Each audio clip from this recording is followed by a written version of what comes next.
Tito Dancho Love Story presents My Hot Knave, Secretary. Ate, baka pwede naman pong pag-usapan yan. Gipit lang po talaga ako ngayon. Wala pa po akong mahanap na trabaho, tsaka alam niyo naman pong natanggal ako sa pagiging scholar ko, di ba? Bigyan naman po ako ng oras. Pakiusap na. Babayaran rin kita, ate. Pagmamakaawa ng dalaga, habang pilit sinusubukang abutin ang kamay ng babaeng, galit na nakatingin sa kanya. Ay nako, Ellie! Huwag mo kong daanin sa ganyang pagmamakaawa mo. 2 buwan ka nang hindi nagbabayad ng renta. May gustong umupa dito na kayang-kayang magbayad. Kaya pwede ka nang umalis. Hindi ko kasalanan kung natanggal ka sa pagiging scholar mo. Kasalanan mo yon dahil bulakbol ka. Saad naman ng babae at sinenyasan ng mga kasamahang hakutin lahat ng gamit ni Ellie. Kung kaya't nanghihina na lamang na napatingin doon si Ellie. Ate, palagi niyo po akong pinapatulong sa negosyo niyo nang walang kapalit. Na sana man lang binabaan niyo na lang ng renta. Kahit ating gabi na tumatulong pa rin po ako sa inyo. Hindi ko na nga po napagtutuunan ng pansin ng pag-aaral ko. Kaya bumagsak ako at nawala ng pagiging scholar ko. Saan ako kukuha ng perang ipapaaral sa sarili ko at ipambabayad sa inyo? Kung tutuusin nga po, kasalanan niyo naman talaga yon, ate, pero hindi naman po ako nagsalita sa inyo, hindi ba? Ngayon lang. Nakikiusap lang naman po ako, bigyan niyo po ako ng palugit. Pagsasalita ng dalaga habang mahihimigan ng sama ng loob. Sumasagot-sagot ka pa? Pasalamat ka nga at pinatira pa kita dito ng 2 buwan kahit hindi ka na nakapagbayad. Hala, sige, alis na! Sagot pabalik ng babae at pinagtatapon ng gamit ni Ellie sa labas. Naluluha namang pinulot iyon ng dalaga at yumuko nang magsimulang maglakad papalayo.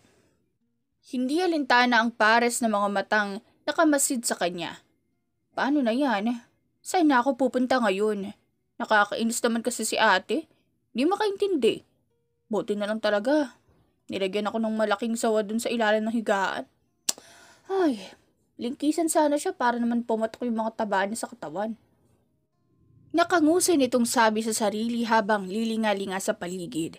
Bahagya ng tumataas ang sikat ng araw, dumadami na rin ang tao sa paligid. Lord, pahingi naman po ng tulong. Wala po talaga ako matutuluyan. Kahit makahanap lang po ako ng trabaho ngayon, pangkain ko lang. Gipit na gipit po kasi ako ngayon. Sige na naman po. Pagsasalita niyang muli tsaka huminto sa paglalakad at tumingala sa langit. Nang bigla ay mamataan nito ang isang tarpaulin na nakadikit sa isang poste. Ano yun? Ito na ba yung hinihingi ko? Kapag walang kwenta tong ad na to, na sign na to, na wala rin kwenta ang buhay ko. Mga tao nga kasi. Mga anak, hindi naman pala handa. Nasaan na kaya yung sinasabi ng masungit kong tiyahin no na mabalikan ako ng nanay ko? Puro lang tuloy bugbog ang inaabot ko sa kanya. Nguso niya pang sabi, habang inaalala ang tila ba madilim nitong nakaraan sa kamay ng tiyahin niya. Sekretary, saan to? Diyan ba mismo sa building na yan? Sunod-sunod naman yan tanong na makalapit sa tarpaulin at mahagip ng paningin ng kaharap niyang gusali. Tsaka nito tinignan ng suot. Saan naman ako magbibihis dito, pero papasukin kaya ako doon kung ganito ang suot ko? Tsaka nito, inayos ang pantulog na suot. Dahil sa biglang pagpapaalis sa kanya, kanina ay hindi niya nagawa ang magbihis pa. Kung kaya't lakas loob na lamang itong naglakad palapit sa gusali at nagtangkang pumasok. Sandali po, ma'am. Hindi po kayo pwedeng pumasok dito na ganyan ang suot nyo. Mahigpit po ang patakaran dito, lalo na at nandyan ngayon ang CEO. Ako po mapapagalitan kapag hinayaan ko kayo makapasok. Kaagad na, usal sa kanya ng gwardya ng mamataan siyang papasok na sana. Dala-dala pa rin ito ang mga bag niyang naglalaman ng damit, kung kaya't mas lalong napaismi ng gwardya na magilaw niya namang nginitian. Makikiihilang po sana, kuya. Pwede po. Di naman po ako lalayo eh. Pagsisinungaling niya. Ngunit wala yung apekto sa lalaki. May pampublikong palikuran po ma'am malapit dito. Kumpanya po itong papasukan niyo ma'am. Matigas nitong sabi kung kaya't napanguso ang dalaga at napaisip. Pero kuya, sasabog na po talagang pantog ko. Sige ka. Ikaw may kasalanan kapag nangyari yun. Kapag sumabog to, magkakalat ako dito. Ikaw ang sisisihin dahil di mo ako pinapasok. Kuya, pagkatapos, mamamatay ako at mumultuhin kita. Hihilahin ko ang paa mo sa gabi. Gusto mo ba yun, kuya, ha? Tsaka nito dinuro ang gwardya habang seryoso ang muka kung kaya't napakamot-kamot sa bato ko lalaki. Pasensya na po talaga, ma'am. Di po kayo pwede sa loob. Pagmamatigas niya kaya napahinga na lamang ng malalim si Ellie. Hindi ito nawawala ng pag-asa, ngunit wala itong maisip na matinong paraan para makapasok siya. Ellie, ano ba? Mag-isip ka. Mahinang usal niya sa sarili at naiiyak na nang bigla ay mapatigil ito at mapangisi sa sariling iniisip. Kuya, sino yun? Parang pamilyar yun ah. Nagtataka niyang ani kaya napakunot na din ang noon ng gwardya. Alin po ma'am? Tanong nito tsaka siya may itinuro sa di kalayuan. Hala, si Dennis Trillo ba yun? Ang gwapo, kuya, oh. Dali lapitan natin. Malakas na sabi ni Ellie habang malapad ang ngisi. Samantala ay sinundan naman ng gwardya ang tinuro ni Ellie. At pilit tinatanong kung nasaan ang artistang sinasabi ng dalaga. Mamasan po? Tanong pa nito ngunit wala na siyang narinig pang sagot mula sa dalaga.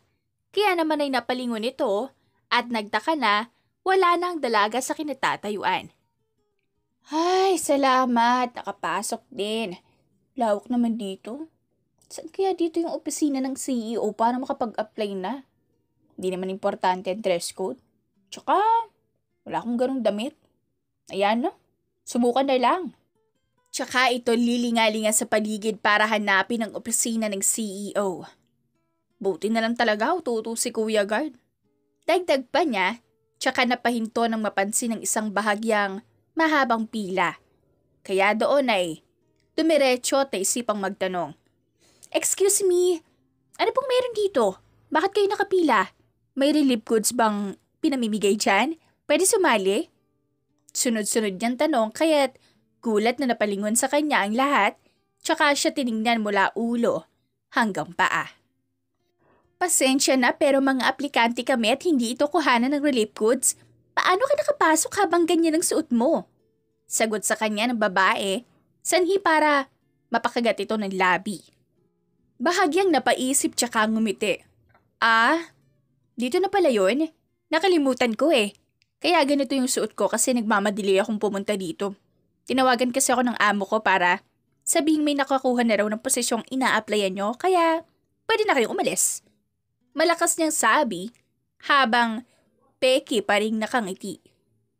Alam nitong masama ang pagsisinungaling ngunit sa ayos at pananamit ng mga nakapila ay malabo siyang matanggap kung hindi niya gagawa ng paraan.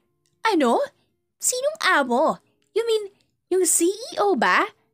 Tanong naman ng isang babae habang napupuno ng bulungan sa bawat sulok ng kinalalagyan nila ngayon.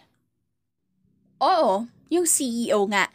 Ako ang personal assistant dyan, day off ko kahapon at nalasing ako kagabi kaya hindi na rin ako nakapagbihis agad. Papunta dito. Kung gusto nyo, pumasok kayo doon at tanongin nyo siya. Pero ayaw nyo namang masigawan, hindi ba? Masungit kasi yun at pag sinabi niya talaga. Sagot niya habang iiling-iling pa kunwari para makumbinsi ang ibang aplikante. Ano ba yan? Sayang naman palang pinunta ko dito. Maririnig na reklamo ng ilan, tsaka napangiti si Ellie nang makitang unti-unti na silang nagsisialisan. Pwede na raw pong pumasok ang unang aplikante. Biglang sabi ng isang babae mula sa pintuan ng opisina, kung kaya't mabilis ring naglakad papalapit doon si Ellie. Na mabilis din ikinataka ng babae. Ano pong kailangan nyo dito? Sa tingin ko po ay bawal kayong magtinda dito. Opisina po ito ng CEO. Saad nito sa kanya kaya't mabilis niya itong iniling-ilingan. Ay, hindi po ate, mag-a-apply po ako. Ngiting sagot niya. Pero ma'am, hindi po kayo tatanggapin sa suot yung yan. Tsaka wala po ako nakikitang may dala kayong resume. Ano pong ipapakita niyo sa CEO? Bahagya ng naiinis na sabi ng babae. Nakaharang pa rin ito sa pintuan at walang planong papasukin si Ellie. Kung hindi po ako tatanggapin, kung gano'n ay sino? Ako lang po ang tanging interesadong mag-apply ate.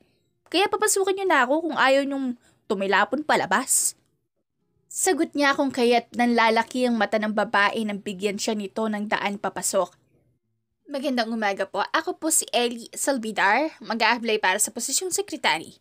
Magiliw niyang sabi sa nakatalikod na CEO at malayo ang tanaw mula sa bintana. Please, sit down. Baritono nitong utos na mabilis niya ring sinunod. Tell me, why you are here? What are your goals? Tanong ng lalaking nasa harapan habang nangunot naman ang noo ni Ellie. Nandito nga po ako para mag-apply. Ang goal ko po ay makuha ang posisyong iyon dahil kailangan ko ng pera. Diretsong sagot niya nang naging dahilan kung bakit mabilis umikot ang lalaki at kunot noo siyang tinignan. Simple namang napakagat ng labi ang dalaga. Oh, ang gwapo naman. Usal pa nito sa isipan. Cecil, what kind of applicant did you let in here? Pagalit na tanong ng binatang CEO sa babaeng nakatayo sa gilid ng pintuan. Pero sir, siya lang ang aplikanteng naghihintay sa labas kaya pinapasok ko na lang po. Utal na sagot nito kung kaya't napahilot ng sentido ang binata. You, what kind of clothes is that? Alam mo ba ang ina-applyan mo? Nasaan resume mo? Mahina niyang tanong habang mariing tumataas baba ang balikat dahil sa pagpipigil ng galit.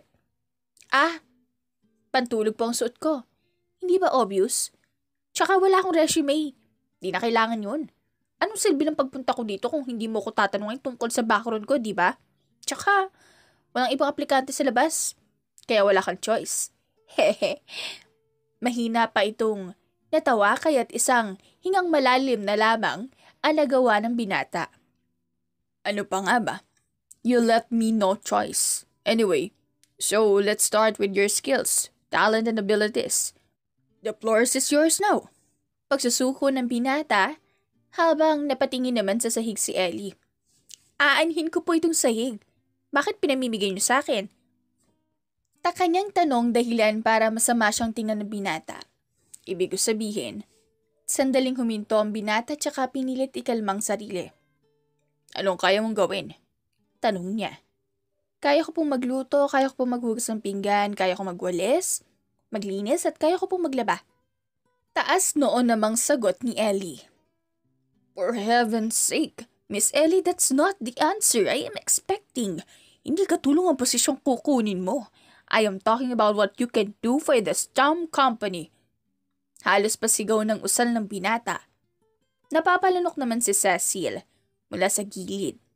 Alam nito ang pagiging maikli ng pasensya ng amo, kaya't kinakabahan nito at hinihiling na sana ay may matinong mag-apply para may kapalit na siya at tuluyan ng makaalis. Sorry naman po, ang aga-aga, high blood ka kaagad. Kalma, yung puso mo baka mahulog. Sa akin. Inosente pang sagot ni Ellie at kinilig sa sariling sinabi. Naniniwala po akong ang trabaho ay hindi basta isang trabaho lang. Dahil dito tayo kumukuha ng pangkain natin. Ito ang nagiging isa sa mga source natin sa mundo para mabuhay kaya't para sa akin, ang isang trabaho, may hahambing sa isang pamilya.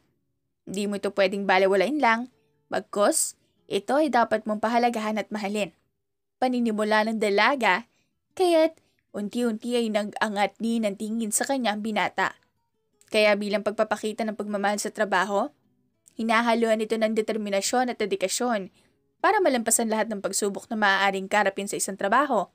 Katulad ng pamilya, importante sa trabaho ang pag-unawan at pagtutulungan. At katulad ng pagkakaroon ng pamilya, lahat ay kaya kong gawin para sa trabaho. Sa kalagitnaan ng problema, kaya kong manatiling kalmado habang hinahanapan yun ng solusyon. Kaya kaya kong panatilihin ang magandang relasyon, mapakasamahan man o kahit kanino pa. Hangarin ko po ang ikabubuti ng kumpanya at handa akong isabuhay at ilapat lahat ng alam ko para sa trabahong to. Dagdag niya pa kahit napasandal sa swivel chair ang CEO. Hindi nito alam ang sasabihin dahil sa tanang buhay niya ay ngayon lamang siya nakarinig ng ganoong kasagutan. Finally, you're hired. Ay, ano ba yan? Ang aga-aga. Ganito pala talaga kapag nagtatrabaho na. Parang nag-aaral ka lang. Kailangan gumising na maaga. Sandali, ano nga bang magiging ganap dito ngayon?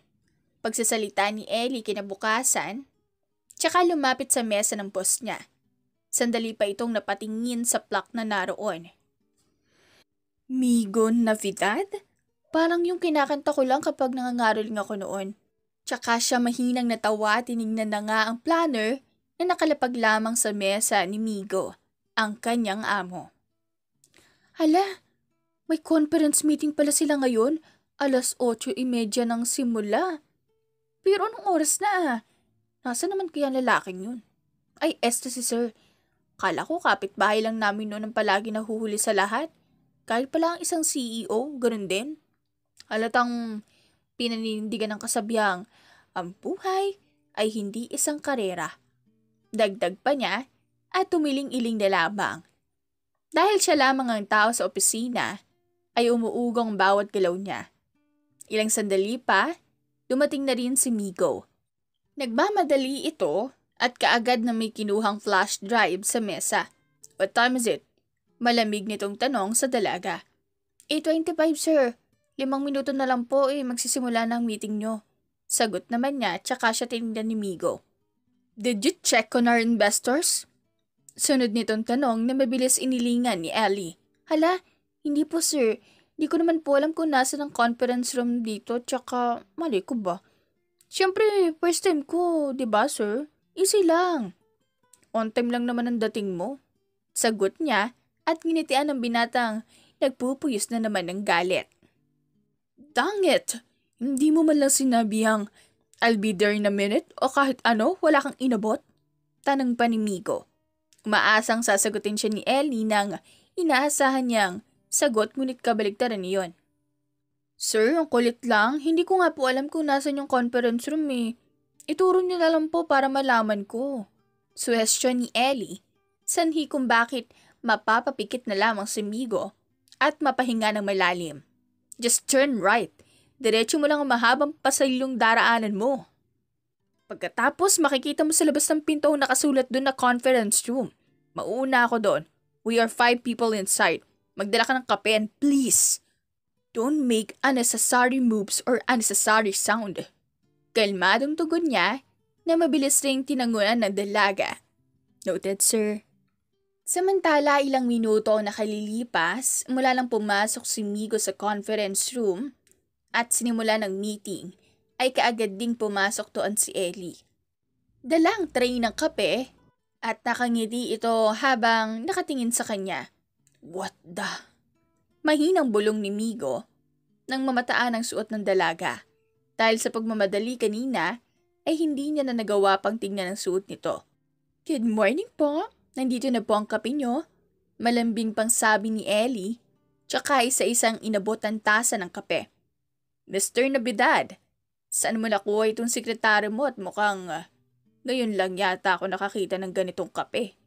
Hindi ko alam kung nag-iilusyon lamang ako o sadyang malabo lang ang mga mata ko. Biglang sabi ng isang lalaking kaharap ni Migo. Nilalakihan pa nito ang mata habang nakatitig sa tasa. Dahil doon ay sabay-sabay na rin silang napatingin sa kani-kanilang mga tasa. Oo nga, Mr. Navidad. Kakaiba ito. Gusto ko pa naman sanang tikman kaya lang ay mukhang imposible yun.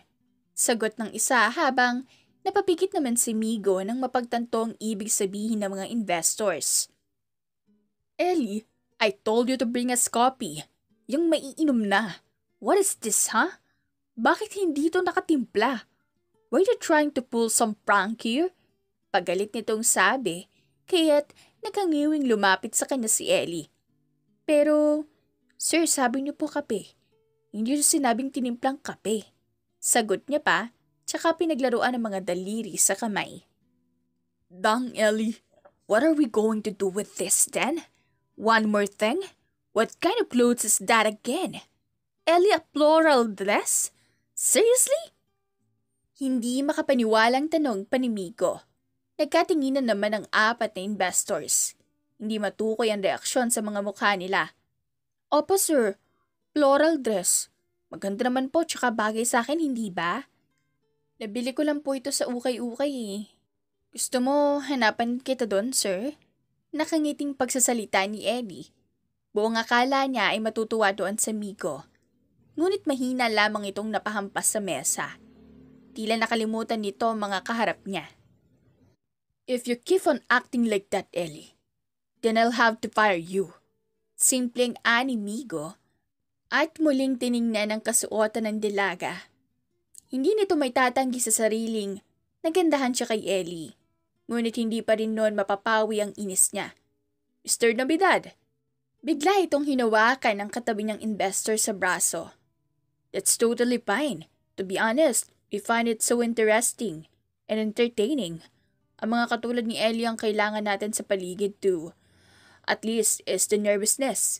Minsan ay masyado tayong nai-stress sa trabaho and we need this. Their natural talent to amuse us. We're looking forward to see Ellie again when we come back here. Meaning, we are investing in your company and we are looking forward for your company's success. Nakangiting dagdag ng lalaki na naging dahilan kung bakit gulat na napatingin doon si Migo. I can't thank you enough but still thank you. Malapad ang ngiti niyang sabi. Tsaka isa-isang nakipagkamay sa kanila. No, but you have to thank Ellie. Kusal naman ang isa kaya tumango na lamang si Migo. Nang isa-isang magsialisan, ay tsaka binalingan ni Migo ng tingin si Ellie. Kapwa tahimik ang dalawa, kaya't maging paghinga nila ay maririnig. Let's go to the mall. Tipid niyang sabi at nagpaunang maglakad na kaagad ting sinundan ni Ellie.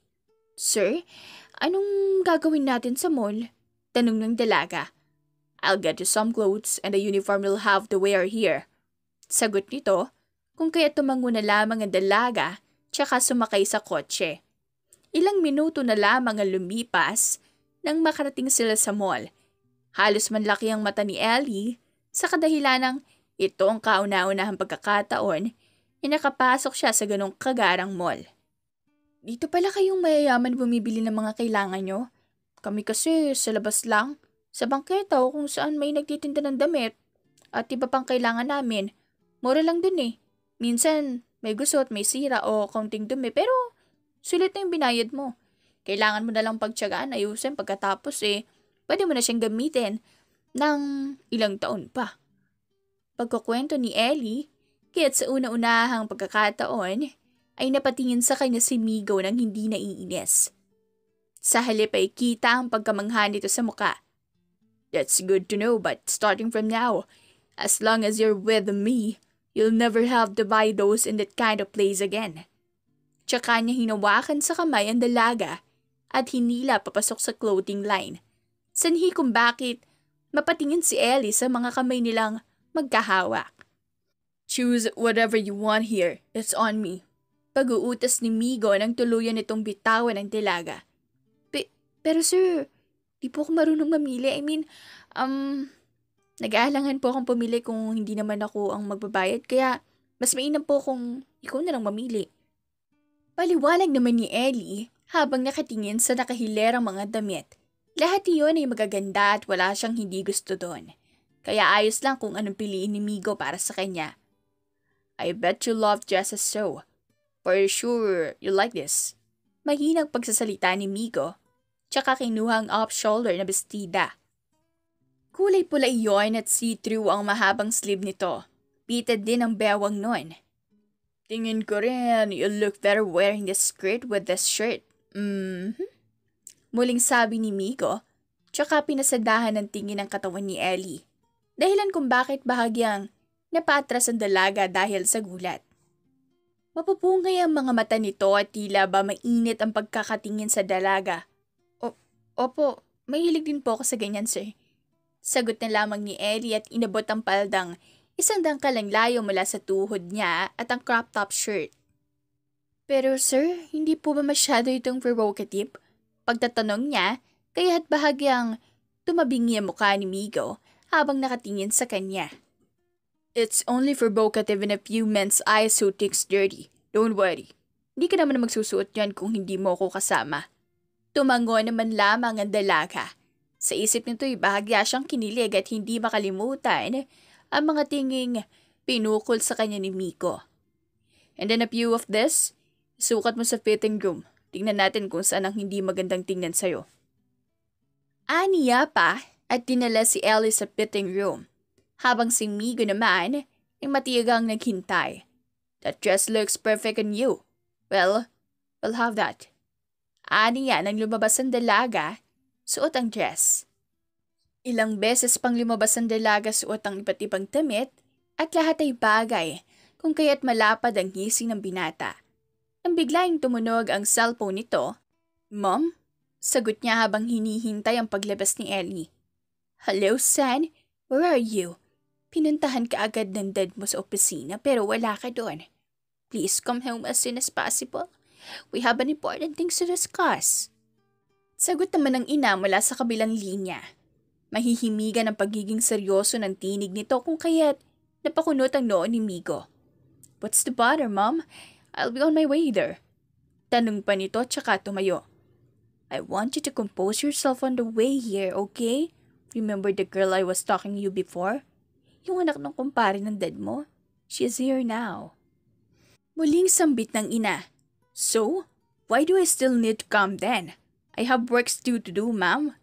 Aniya, at akmang lalapit na sa kalalabas lang na si Ellie nang magulat ito sa sagot ng ina. "She's your fiancé, amigo. Pakakasalan mo siya sa lalong madaling panahon." "What? No way, Mom. I'm not gonna marry her." Kaagad niyang reklamo at naparagasa ang kamay sa buhok. "You can decide on your own, migo. Kung wala kang gustong pakasalan, kami mismo ang pipili.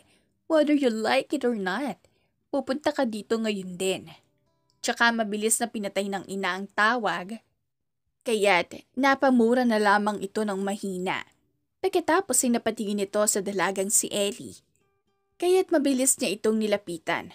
"You'll come with me, let's go." Wala sa sariling anas na lamang ng binata at hinila si Ellie sa counter.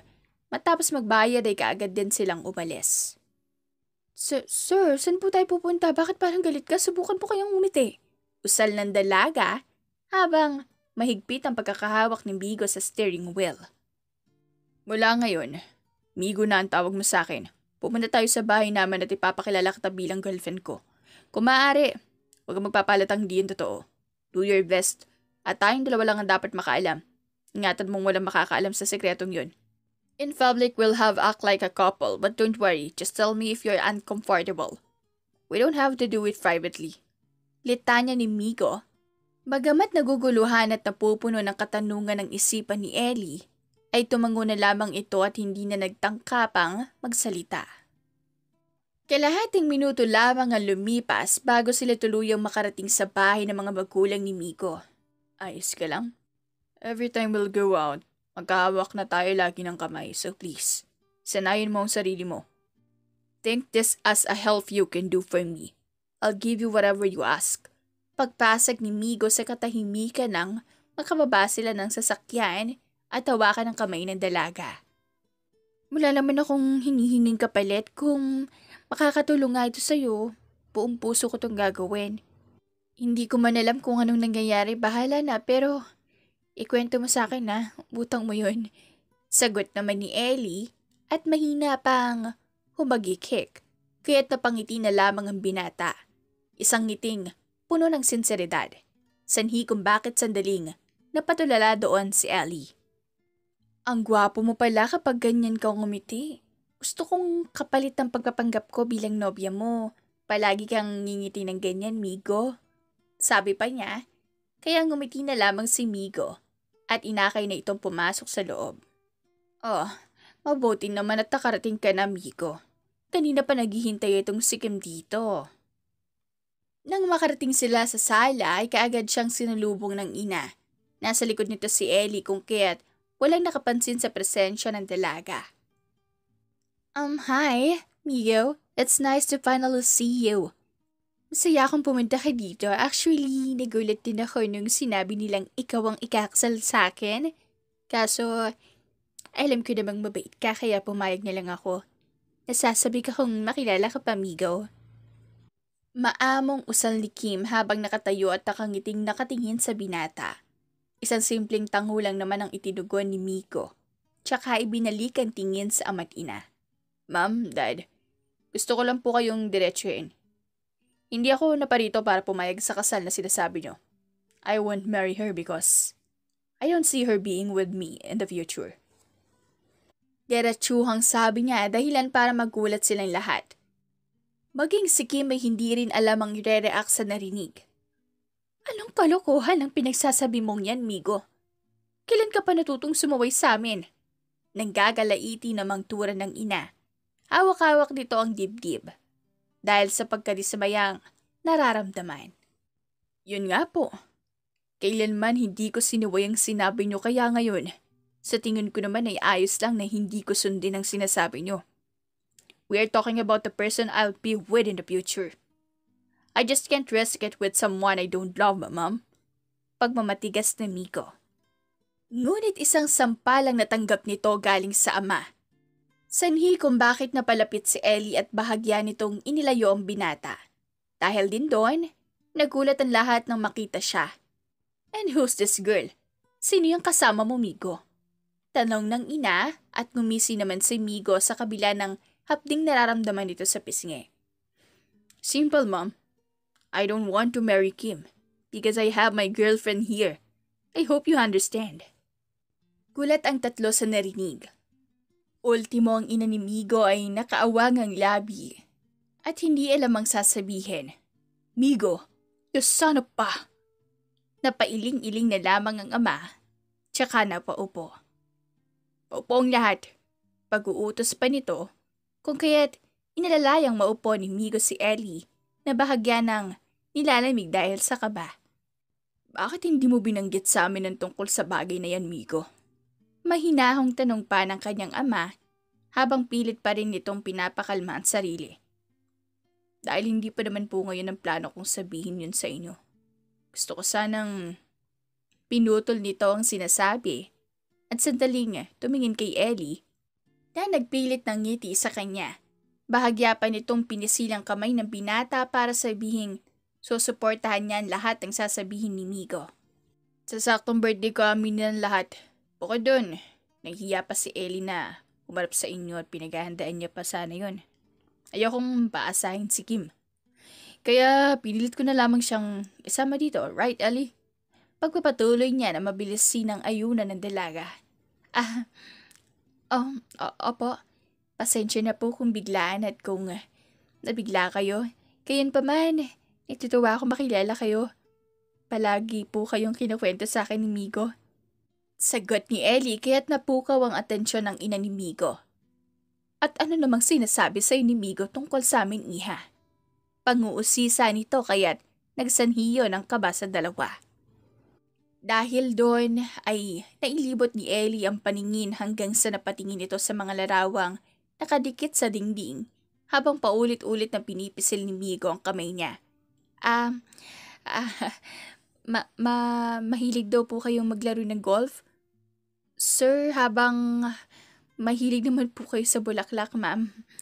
Hilig niyo po yung mga pulang rosas, tama ba? Ngiting sambit ni Ellie. Kahit pa kinakabahan ito, dahil maaring mali ang sinabi niya. Subalit, malapit namang napangiti doon ang ama't ina ni Migo. Aba, totoo nga. Kung gano'n pasensya na sa abala, kami na ang bahalang umayos nito. Pagpapaumanhin ng ina. Bagamat gustong magsalita ni Kim, hindi nito magawa dahil alam nitong wala siyang laban. So, we'll have to go, Ma'am. Dad and Kim, I'm sorry. Huling saad ni Migo bago muling hinila si Ellie papalabas ng mansyon. Nang makasakay sa kotse, kaagad nagtanong ang dalaga. Saan na tayo pupunta? Di mo naman sinabing ganun pala ang ganap sa inyo, Migo. Tsaka, muntik na tayong mapahamak sa sinabi ko kanina ha. Pasensya na. Nadala lang ako pero pangako sa susunod mag-iingat na ako sa mga sasabihin ko. Dahil sa sinabi ay napangiti si Miko. Di ko alam, pero siguro kailangan nating simulan ngayon. Mag-date tayo. Mas maniniwala sila kung makakarating sa kanila na nag-date tayo. Tsaka, ayos lang. Galing mo nga eh. Paano mo nalaman yun? Tanong pabalik ni Migo kaya't natawa ang dilaga. Nakita ko dun sa picture, hindi naman kukuha ng ganong larawan kung hindi yun ang nakahiligang gawin, di ba? Kaya naisip ko kanina, bahala na. Tatakpan na lang kung sakaling magkamali. Sagot niya, tsaka tumango ang binata. Magaling kang kumalatis at mag-isip. Sabihin mo, gumawa ka rin ng kalokohan kaya walang ibang aplikante kahapon, hindi ba? Muling pagtatanong ni Migo dahilan para matigilan si Ellie. Hindi nito alam ang isasagot at nang mapansin niyo ng binata ay sabay silang natawa.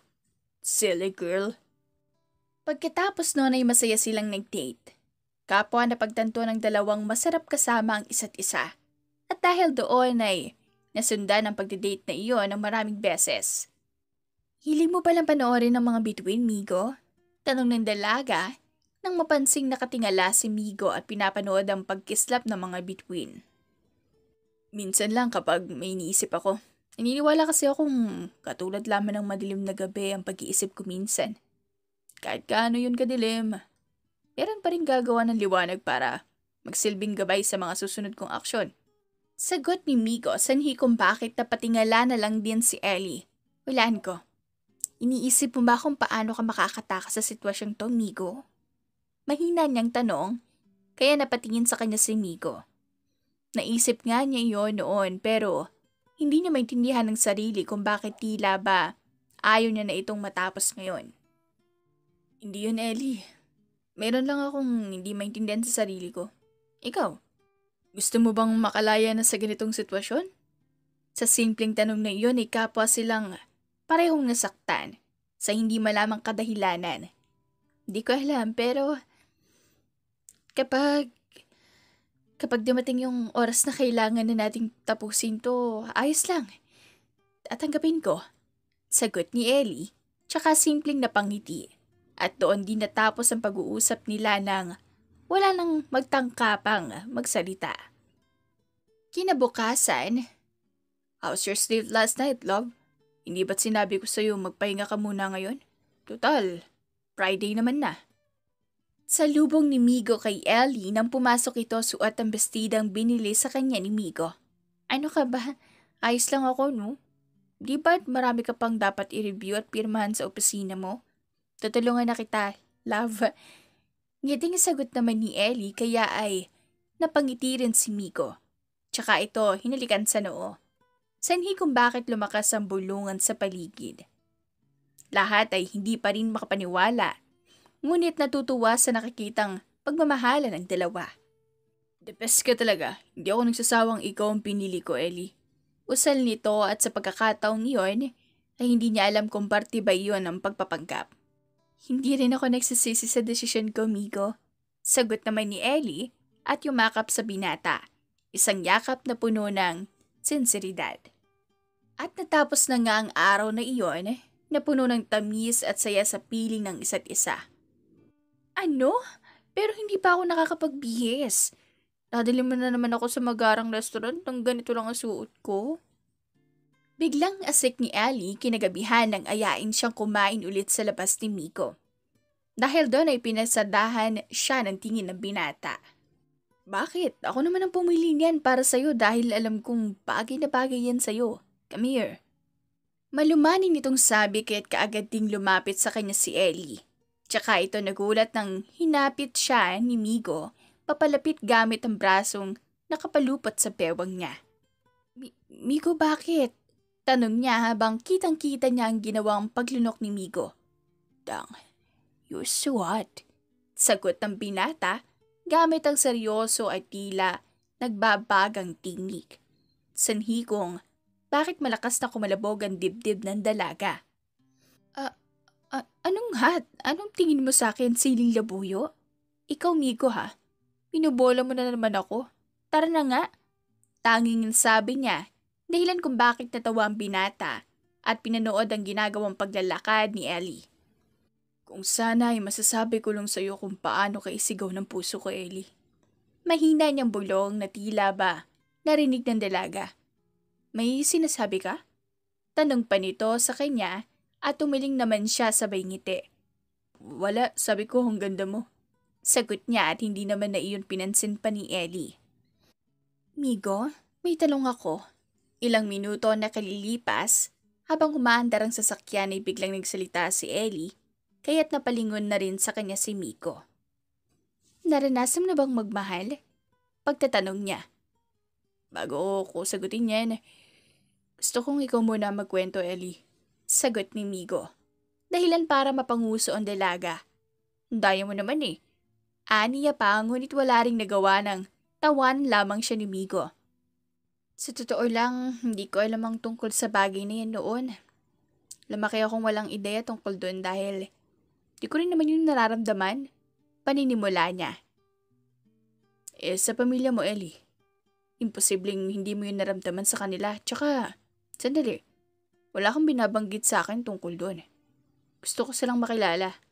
Sabat ni Migo, ngunit isang mapait na ngiti lamang ang sumilay sa labi ni Ellie. Hindi mo sila gugustuhin makilala, Migo? Lumaki akong tanging ang tiyahin ko lang ang kilala kong pamilya. Sabi niya, hindi daw pinanagutan ng ama ko ang nanay ko nung nabuntis to. Sabi pa niya, sandali daw ang tatay ko. Namatay rin sa isang labanan. Niwan daw ako ng nanay ko sa kanya. Sabi babalikan ako. Pero nalaman ko rin noon na kinuha na rin pala siya. Pero kahit na katiting na pagmamahal, wala akong nararamdaman para sa kanila. Dahil mas pinili nila akong iwanan sa malupit kong tiyahin. Pagpapatuloy ni Ellie at napahinga ng malalim. Madalas, isang beses lang ako kumain sa isang araw. Pinapaaral niya ako pero puro sumbat ang naririnig ko. Kaya nang nakasali ako sa scholar, naisipan kong umalis sa poder niya. Ang kaso, naging malupit rin sa akin ang may-ari ng inuupahan ko. Kaibigan pala kasi siya ng tiya ko. Dahil doon, napabayaan ko pag-aaral ko at nawala ang scholar ko. Tsaka niya ako pinalayas dahil hindi na ako nakapagbayad ng renta. Lupit sa akin ang mundo, di ba, Migo? Tsaka siya malungkot na ngumiti at tumingin kay Migo. Oo. Malupit talaga ang mundo para sa atin, Ellie. Pero hanggat magkasama tayo, walang makakapagmalupit sa atin. Sagot ng binata at hinawakan ang kamay ni Ellie sabay pasal dito. Kaya kung tatanungin ako, di ko pa talaga nararanasan magmahal. Bukod doon Di ko rin alam ang pakiramdam noon, Migo. Tumango-tango si Migo sa sagot na iyon ni Ellie. Ikaw naman, Migo. Nagdrama patuloy ako dito Nakangusong pagsasalita ni Ellie kaya muling natawa si Migo. Di ko pa naman yun nararanasan noon hanggang sa may nakilala akong babae nung una. Naiinis ako sa pagiging walang muwang nito. Masyadong inosente pero habang nakikilala ko ang pagkatao niya, sabi ko sa sarili kong ang astig niya pala and she's so brave enough to surpass all those trials she have been through. Sagot ni Migo nang nakangiti. Habang sinasabi niya iyon, alam niya sa sariling totoo lahat ng iyon. Sa makatuwid, hindi ko alam kung paano sasabihin sa kanya to Ikaw, Ellie, sa tingin mo ba papayag siyang maging isang tunay na girlfriend ko? Tanong pa niya at nilingon si Ellie. Dahil naman sa gulat, hindi ka agad nakasagot ang dalaga. Akmang bubuksan pa lamang sana nito ang bibig nang makarinig ng malakas ng putok ng baril. Pagtago ka, Ellie! Huwag kang gagalaw! Malakas na usal ni Migo at tumukot ng baril kung saan. Bagamat nagsisimula ng manginig sa takot si Ellie, nagawa nitong tumago mula sa kinauupuan. Migo, sino ba yung mga yan? Bakit may mga baril? Tanong niya pa ngunit hindi yun magawang sagutin ni Migo. Hindi niya rin alam kung sino ang nasa likod nito. Nagtagal ng ilang minuto ang putukang iyon hanggang sa tuluyang tumirik ang sinasakyan nila. Baba! Alam kong nandyan kayo sa loob. Bilisan niyo kung ayaw niyong pare-pareho tayong sumabog dito. Mula sa labas ay maririnig ang malakas na sigaw na iyon, kaya dali-daling lumabas si Migo at iniwan si Ellie sa loob. Anong akala mo, maloloko mo kami? Ilabas mo pati ang babae mo. Alam kong magkasama kayo kanina. Kung hindi, pareho kayong malalagot. Nang marinig yun ni Ellie, sa pag-alala nitong masaktan si Migo, ay mabilis din itong bumaba ng sasakyan. Ano bang kailangan mo, kalbo? Nagugutom na ako. Bigla kang manggugulo. Ayos rin yung trip mo Kung may buhok ka lang, sinabunutan na talaga kita. Matapang nitong sabi, dahilan para mabaling sa kanya ang atensyon ng lalaki. Aba! Ikaw pala ang kinababaliwan ng lalaking to. Pasensya na pero maaga ring matatapos ang pag-iibigan nyo. Iisipan nito. Ang sabihin mo, inggit ka lang kalbo. Wala kasi nagkakagusto sa'yo. Pangaasar pa ni Ellie. At habang nakatalikod kay Migo ang lalaki, at na kay Ellie ang atensyon ng mga kasamahan nito, ay tinangka niyang itutok ang baril dito. Pero huli na dahil hindi ito pumutok. Dahil doon ay napalingon na rin ang lahat sa kanya. Gugulungan niyo pa ako Sige, takpin niyo ang babaeng to. Kailangan na mawala nang sa ganun ay magtigil na rin ang kaipangan ng lalaki nito. Malakas na sigaw ng lalaki kaya mabilis din kumilo sa mga tauhan nito. Sanhi kung bakit maalarma si Migo. Sandali! Nito, hindi na siya pwedeng kunin dahil hindi naman totoong relasyon namin. Hindi ako nahihibang kaya pakiusap. Huwag niyo na siyang idamay. Naging malupit na sa kanya minsan ang mundo. Nagpapanggap lang kami dahil ayokong maikasal sa iba. Tama na! Hayaan niyo na kami. Grabe na kayo. Pagsusuko ni Migo at tiningnan sa mga mata si Eddie. Mabigat man sa loob niyang ipagsabi ang lihim na iyon, ay wala siyang ibang pagpipilian. Ayun lang kita masaktan, Ellie. Tanging nasambit na lamang niya sa isipan. Boss, narinig mo yun? Tingin ko, mas magandang balita yun kumpara kunin natin yung madaldal na yan. Bubuli lang tayo nun Sigo naman ang isa sa tauhan ng lalaki, kaya napaisip-isip ito at kalaunan ay tumango na lamang din. Bago umalis ay binalingan muna nila ng tingin sina Migo at Ellie tsaka ngumisi. Hindi ito ang huli nating pagkikita. Huling sabi ng lalaki bago sila tuluyang iwan. Samantala kaagad naman tumakbo si Migo palapit sa dalaga. Tsaka itong mahigpit na niyakap. Patawad, muntik na naman tayo. Mahina niyang sabi. Ayos lang Migo, ang mahalaga hindi tayo nasaktan diba? Ang kaso paano yan? Nalaman nilang nagpapanggap lang tayo Migo. Paano kung malaman ng mga magulang mo yun? Sagot pabalik ni Ellie, tsaka yumakap na rin pabalik. Ang yakap na iyon ay nagdudulot sa kanya ng kapayapaan sa kabila ng pangambang nararamdaman niya ngayon. Huwag mo nang alalahanin yun. Ang importante, ligtas tayo. Tanging sagot na lamang ni Migo at tsaka inakay ang dalaga sa sasakyan. Wala yung sira kaya kaagad din silang nakaalis sa lugar na iyon. Dahil din sa pagod ay nakatulog na lamang ang dalaga at hindi na sila natuloy pa. Kinabukasan, "Oh, look who's finally here!" Gulat ang dalaga nang makita si Kim habang nagtitipon-tipon ng mga tao. Kim, naparito kami sa Jack ba? Inosenteng tanong naman ni Ellie, tsaka inilibot ang paningin para hanapin si Migo. Meron, malaki ang sadya ko dito babae. Nandito ako para wakasan ang pangarap at panaginip mo. Sagot sa kanya ni Kim. Ang maamong mukha nito ng nakaraan ay hindi na makikita pa sa ekspresyon niya ngayon. Anong pinagsasabi mo, Kim? Hindi kita maintindihan, tsaka may trabaho kami sa kumpanya ngayon dahil may pinaghahandaan kami. Sa mga oras na to, dapat nagtatrabaho na sila kaya hindi mo dapat sila ginagambala. Mahinahon niyang saad at pinagdasal na sana ay dumating na si Migo. May kutob siyang hindi maganda ang pakay ni Kim. Talaga? Natatawang tanong ni Kim tsaka pumalakpak. At sino ka para pagsabihan ako ng ganyan? Sino ka para umaktong ikaw ang reyna dito gayong ako naman na dapat? Tanong niya pasanhina ang pag-usbong ng bulungan sa paligid. Huwag kang mangarap, Kim. Hindi mo lang matanggap ang pagkatalo mo kaya ka nagkakaganyan. Diba? Itigil mo na nga yung panggugulong itong bago pa dumating dito si Migo. Hayaan mo magtrabaho kami ng matiwasay. Matapang namang sagot pabalik ni Ellie. Sanhi kung bakit muling tumawa si Kim. Hay, pagkatalo? Sa una pa lang, walang nanalo at natalo, Ellie. Pero ngayon, sisiguraduhin kong ikaw ang matatalo, Ellie. Kaya sige, hintayin natin si Migo at hayaan siyang mismo ang umaming isa kang peke. Malakas na sigaw ni Kim. Dahil doon ay hindi nagawang magsalita ni Ellie kaya't namuuna lamang ang luha nito sa mata. Oo, totoong narinig nyo. Pagpapanggap lamang ang kung anong nakita nyo sa kanila. Hindi totoo kung anumang relasyon ang meron sila dahil ang totoo.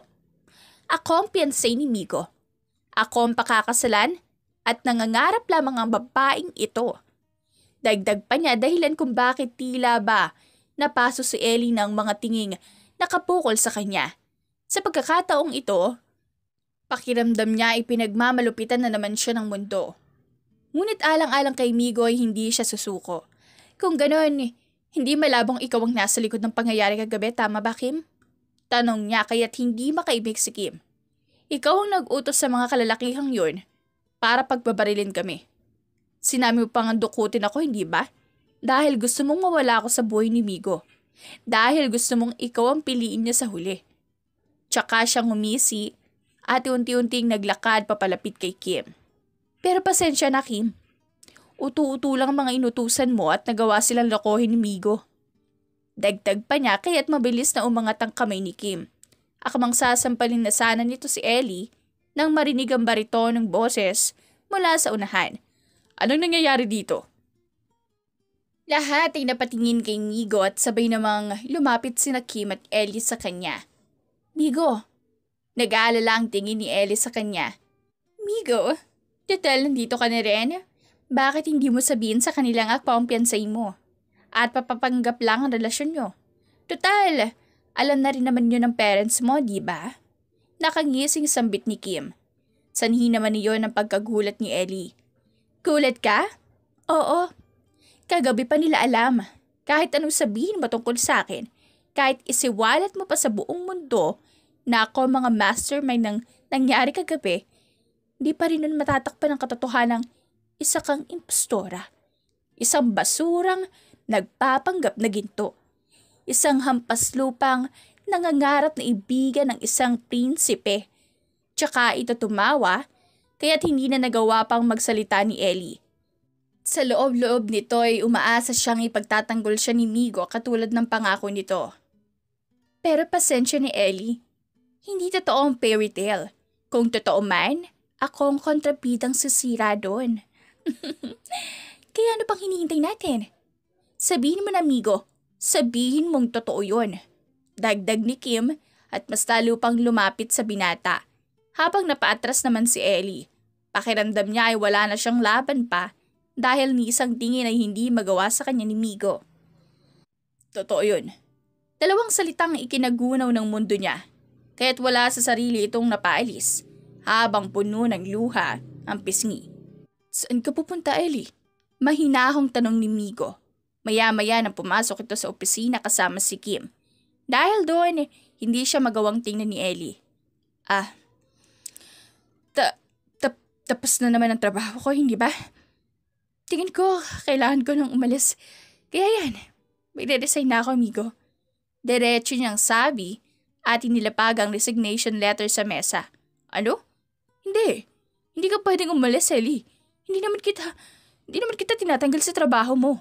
You can work here as long as you want. And we can still hang out. Usal ni Migo, kaya't napaikot ang mata ni Kim. Ano ba? Hayaang umalis kung gustong umalis, tsaka hindi na kita papayagang sumama sa ibang babae, Migo. Ako ang piyansin mo. Ako dapat laging kasama mo. Sabat naman ni Kim, ngunit walang pumansin sa kanya. Hindi na, Migo. Ayoko na. Sagot ni Ellie. Ang sama nyo? Sasaktan mo ko, Migo. Sambit niya sa isipan, ngunit hindi magawang sabihin ang harapan sa binata. Kung kaya't walang sabi-sabi ay humakbang ito na mabilis ding pinigilan ni Migo. Ellie, wag, pakiusap. Wag mong gawin to. Kailangan kita, please. Usal ng binata habang mahigpit na nakayakap kay Ellie. Sanhi kung bakit unti-unting sumikip ang dibdib ng dalaga. Hindi man nila sabihin ay pareho silang nasasaktan ngunit kapwa hindi alam ang gagawin.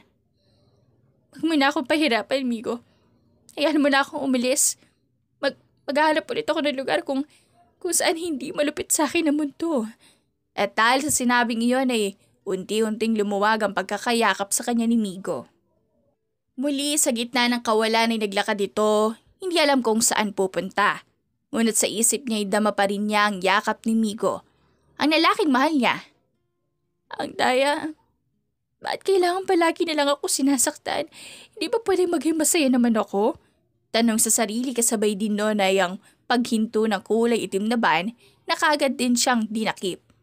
Dahil sa panghihina, hindi na ito nakalaban pa. Ano na naman to? Ano kailangan niyo sa akin? Ikaw na naman, kalbo? Hindi ba malino sa'yo lahat? Tanong niya habang nasa loob ng sasakyan. Wala akong pakialam, babae. Ang malaga, makakapagiganti ako sa'yo. Tsaka ito tumawa habang unti-unti namang naglanda sa mga luha sa mata ni Ellie. Bakit? Hindi pa ba sapat na nangyari ngayon para makaganti ka? Durog na durog ako eh. Gusto mo bang durugin ko din yung pakintabong ulo? Tanong ni Ellie at marahang pinunas ang luha. Alam bang hindi man lang ako'y pinagtanggol ng taong pinagkakatiwalaan ko? Hinayaan niya lang akong pagsalitaan ni Kim. Pagkatapos sasabihin ng kailangan niya ako? Hindi na napigilan pa ng dalagang maglabas ng sama ng loob, kaya't natahimik ang lahat sa loob ng sasakyan.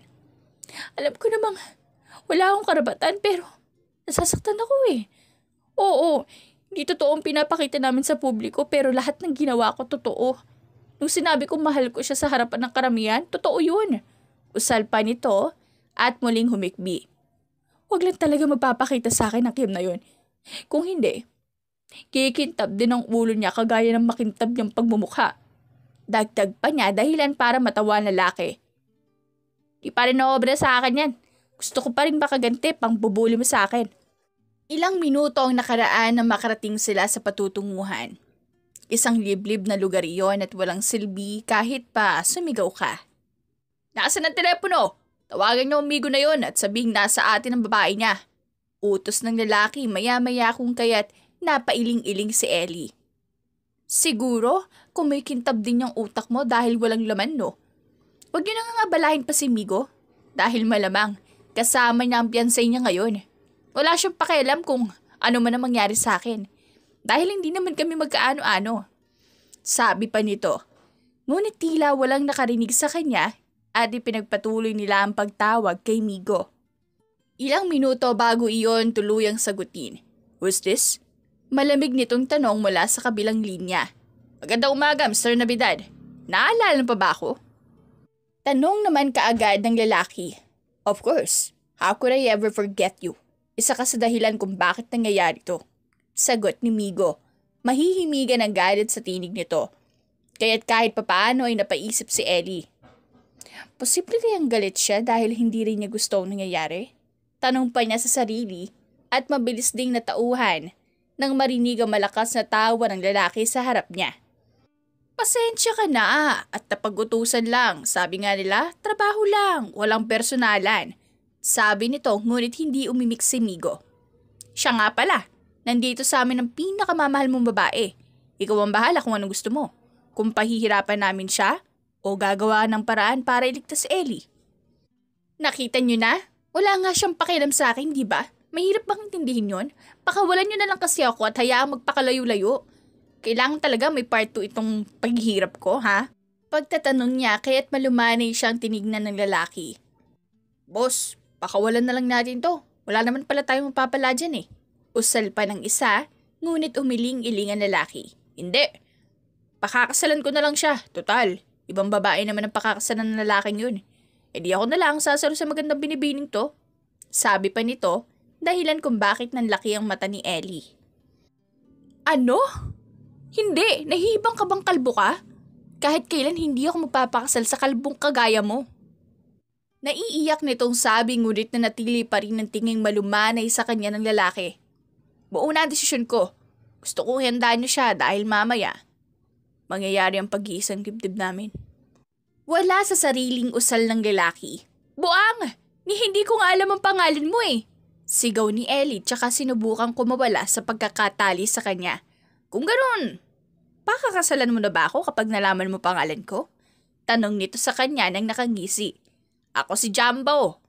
Pagpapakilala niya kaya't napatingin si Ellie sa kanya. Jumbo? Bagay sa'yo. Mukha kang Jumbo hotdog. Sabi ng dalaga tsaka muling sinubukang pigtali ng tali habang tumatawa ang ibang kasamahan ni Jumbo dahil sa narinig. Panghuli mo na yan, Ellie. Oras na mag-asawa na tayo. Hindi na yan uubra sa akin. Kumuha kayo na mag-aayos sa kanya. Gusto kong siya ang pinakamagandang babae mamaya. Utos ni Jumbo at umalis. Samantala nang nilapitan naman siya ng mga tauhan nito ay mabilis siyang umiling-iling. Maawa kayo. Ayoko sa kanya please. Pakawalan niyo naman ako dito. Kahit paliguan niyo na lang ako ng tae ng kalabaw, wag lang ako maikasal sa kalbong yun. Pagmamakaawa niya pa. Pasensya na miss. Sumusunod lang kami. Huwag ka na magmatigas. Sige, turukan niyo ng makatulog. Sagot naman ng isa. Pagkatapos noon ay mabilis ding nawalan ng malay ang dalaga matapos turukan ng pampatulog. Ilang oras na nakalipas bago itong magising. Ha? Nasaan ako? Tsaka ano tong suot ko? Nagtataka niyang tanong tsaka humarap sa salamin. Wedding gown? Ano? Hindi talaga ako nananaginip. Ikakasal talaga ako sa Jumbo na yon. Pagtatanong niya pa tsaka napangiwi. Hindi nito alam ang gagawin. Ngunit napaayos ng upo nang pumasok ang isang babae. Nakangiti ito sa kanya nang lumapit. Mabuti naman at gising ka na, Miss Ellie. Masisimulan na rin kitang ayusan. Ilang oras na lang kasi ang natitira at magsisimula ng kasal mo. Hindi ka pwedeng mahuli sa espesyal na kaganapang yon dahil ikaw ang bida doon. Sabi pa ng babae sa kanya kaya't salubong ang kilay niyang tumingin dito. Espesyal? Kailan pa naging espesyal ang kasal kung hindi mo naman yung gusto, ate? Tanong niya kaya't natawa ito. Ang sabi niya sa akin, mahal mo daw siya kaya imposibleng hindi mo gusto. Ang swerte mo nga sa kanya, Miss Ellie. Sagot ng babae at sinimulang itali ang buhok niya. Paano ko po siya mamahalin kung hindi ko naman siya gusto? Ang tanging nararamdaman ko lang po sa kanya ay pagkabwisit, ate. At kahit kailan hindi ako naging swerte. Lalo sa lalaking yun. Asik niya at hindi pa rin tanggap ang nangyayari. Sa loob-loob niya ay iniisip niya kung paano siya tatakas mamaya. Nasasabi mo lang yan ngayon, Miss Ellie. Pero kami, masaya kami para sa'yo. Napakaswerte niyo po dahil mahal na mahal ka niya at ipinaglalaban po ikaw niya. Muling sagot sa kanya ng babae. Ano po bang pinagsasabi niyo? Ang kapal naman ng mukha niya, wala namang labanang naganap. Tsaka umikot ang mata niya. Basta Miss Ellie, malalaman niyo rin mamaya tsaka ngumiti po kayo. Huwag kayong iyak para hindi masira ang makeup. Mamaya na yung tears of joy niyo. Hindi to tears of joy, ate. Luha ng paghihinagpis to. Yung lalaking mahal na mahal ko, ikakasal sa iba. Tapos ako, mapipilitang ikasal sa hotdog? Nakakainis. Ikaw, ate, gugustuhin mo bang ikasal sa hotdog? Mahihimigan ang sama ng loob sa tinig ng dalaga habang sinasabi iyon kaya't muling ngumiti na lamang ang babae. Magtiwala na lang po kayo, Miss Ellie. Kung hindi habang buhay mong pagsisisihan ang pangit nyo sa mismong kasal nyo. Sabi sa kanya ng makeup artist. Kaya tanging kunot noon na lamang ang nagawa niya. Pero ate, please, nagmamakaawa po ako sa inyo. Tulungan niyo naman ako makailis. Ayoko pong magpakasal sa lalaking hindi ko naman gusto at kilala. Maya-maya lang, muling nangulit ang dalaga tsaka pa humayabit sa braso ng babae. Kilala niyo po siya at sigurado akong mahal na mahal niyo rin siya. Sige na po, malapit nang matapos, naghihintay na rin po ang sasakyan niyo papuntang simbahan. Nandun na po mga bisita, naghahanda na rin ng pari, kaya dapat makahalis na tayo sa lalong madaling panahon. Tila isang lantang gulay si Ellie nang marinig iyon. Kaya tulala na lamang niyang pinagmasdan sarili sa salamin. Pinangarap niya ngang maikasal pero hindi kung kani-kanino lang kaya't labis ang lungkot nito. Lumipas pa ang ilang minuto at oras ang itinagal ng biyahe dahil nasa liblib silang lugar. Ngiti po, ma'am. Huwag niyo nang tangkain umatras dahil nandito na tayo. Dire-diretso lang po. Habilin pa ng babae sa kanya kaya't walang buhay siyang lumabas ng sasakyan at dire-diretsyong naglakad papasok ng simbahan. Siguro nga ito na ang kapalaran mo, Ellie. Baka rin kapag ginawa mo to, palagi ka nang poprotektahan ng taong naghihintay sa'yo sa loob. Baka dito ko mahahanap ang isang buhay na walang pagmamalupit. Maraming salamat sa lahat, Migo. Sana maging masaya tayo sa kanya-kanya nating buhay. Usal pa niya sa sarili, tsaka huminga ng malalim. Nang tuluyang bumukas ang pinto ng simbahan, nagsimula na ring tumugtog ang mga awit. Sa bawat nota ng kanta, ay isang tao lamang ang naaalala niya kaya't hindi na mapigilang umiyak. Pakiusap, Ellie. Huwag kang umiyak. Ayaw mo pamangit sa harap nila, di ba? Kahit hindi ko naman kilala mga to, kailangan maganda pa rin ako sa paningin nila. Aniya pa sa sarili. Habang patuloy pa rin naglalakad, sa harap ay nandoon ang isang lalaki na katalikod at matiyagang naghihintay. Saan naman kaya nakakuha ng wigang kalbong yun? Muli ay mahina niyang tanong habang nakatitig sa lalaking nasa harap. Ikaw? Alam bang naiinis ako sa'yo, Chambo? Napakalakas ng loob mo para gawin to sa akin. Ayaw nga kita napakasalan, di ba? Nang makalapit sa lalaki ay kaagad siyang nagsalita. Hindi naman siya sinagot ni Jumbo dahil nakasuot ito ng maskara. Narito tayo ngayon upang saksihan ang pag-iisang dibdib ng dalawang pusong nagmamahalan. Mangyari lamang na itaas ang kamay ng sinumang tumututol sa kasalang ito. Akma na sanang magtataas ng kamay si Ellie nang pasimple yung hawakan ng lalaki, tsaka ito pinisil ng marahan. Hindi ako magpapakasal sa'yo. Mahina niyang bulong ngunit napatigil ng tingnan siya sa mata ni Jumbo. Bakit parang may kaparehas siyang mata mo? Pag-aagaw ng atensyon ng pari kaya't pareho silang napalingon doon. Hindi na umimik pa ang dalaga at tamad na nakinig sa sermon hanggang sa lumipas ang kalahating oras at biglang tinanggal ni Jumbo ang suot nitong maskara. Sanhi kung bakit hindi nakapagsalita si Ellie. Migo? Aniya sa isipan. Ellie Salvidar, my dear hot secretary. Naalala mo ba nung nakaraang gabi? I told you the girl I love were so paper surpassing every challenges in her life. Alam mo bang nainis ako noon sa pagiging inosente mo, Ellie? Oo. Ikaw nga tinutukoy kong yun. But it didn't took so long bago ko pa mapagtantong mahal kita. Doon ko sinabi sa sarili kong, hindi na ulit. Hindi mo na ulit mararanasan pa ang pagmamalupit na dinanas mo noon. Oo, nagsimula tayo sa pagpapanggap, Ellie, pero nakakabaklaman para sa iba. Hindi ko ikahihiyang aminin ngayon sa harap mo. At sa nakakarami na habang tumatagal, lahat ng ginagawa ko para sa'yo, hindi na parte pa ng pagpapanggap. Dahil mahal na kita, Ellie. Naalala mo ba nung sinabi kong hindi ako nagsisising ikaw ang pinili ko? Hindi pa rin makasagot si Ellie. Hindi makapaniwalang si Migo ang kasama niya ngayon sa harap. Sinabi ko yon dahil masaya akong ikaw ang napili kong gawing peking nobya dahil sa'yo ko naramdaman yung tunay na pagmamahal na matagal ko nang hinahanap. Ikaw yung babae nagparamdam sa akin na hindi ako nag-iisa dahil palagi ka nandyan para sa akin. Hindi ako nagsisising ikaw napili ko dahil worth it naman pala sa huli. Siguro nagtataka ko kung bakit ako ang kasama mo dito, Ellie, at hindi si Jumbo. Dagdag ni Migo, tsaka maingat na pinahid ang luhang unti-unting kumakawala sa mata ni Ellie. You're so pretty even with tears. Sana lang, tears of joy ang mga luhang yan dahil hindi ko mapapatawad ang sarili ko kung dahilan niyan ay sakit. Alam mo bang napagod na ako sa pagpapanggap natin, Ellie, pero wala akong alam na paraan para wakasan yun. Gusto kong sabihin sa yung totohanin na natin pero natatakot akong baka umayaw ka. Kaya ang tanging naisip ko lang na solusyon ay ito. Kinantsaba ko si Kim at sila Jumbo para isagawa ito. Ang mga nangyari kahapon, planado yun. Nang sa ganun, magawa ko na rin totohanin ng lahat. Natakot ako mawala ka sa akin, Ellie. Kaya ito lang naisip kong paraan. Ang iset up ka sa kasal. Dagdag pa ni Migo at hinalikan si Ellie sa noo. Dahil doon ay mahina siyang sinuntok ni Ellie sa dibdib.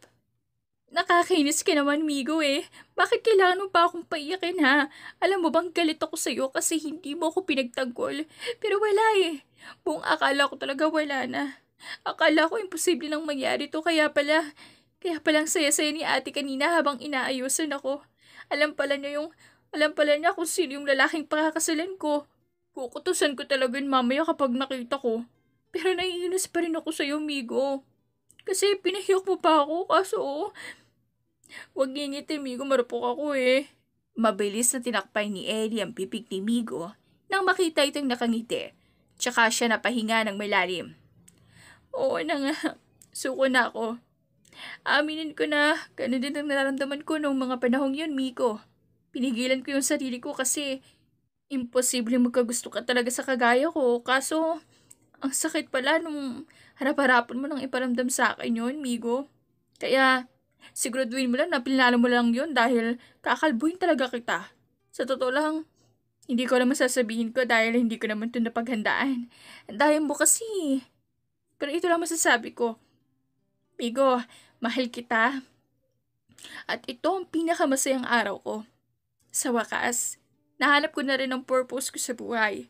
Simula ngayon, alam kong ligtas ako sa piling mo. Pagkatapos din ng masayang kasalan na iyon, ay naging magkakaibigan sina Kim, Jumbo at Ellie, habang tuluyan namang natanggap si Ellie ng mga magulang ni Migo. Ang magkasama si Migo ay isa sa pinakamasayang bahagi ng buhay ko. And with her, I have the world. This is Migo and Ellie Navidad signing off. The end. If you like this story, please like and subscribe for more wonderful stories. Paalam!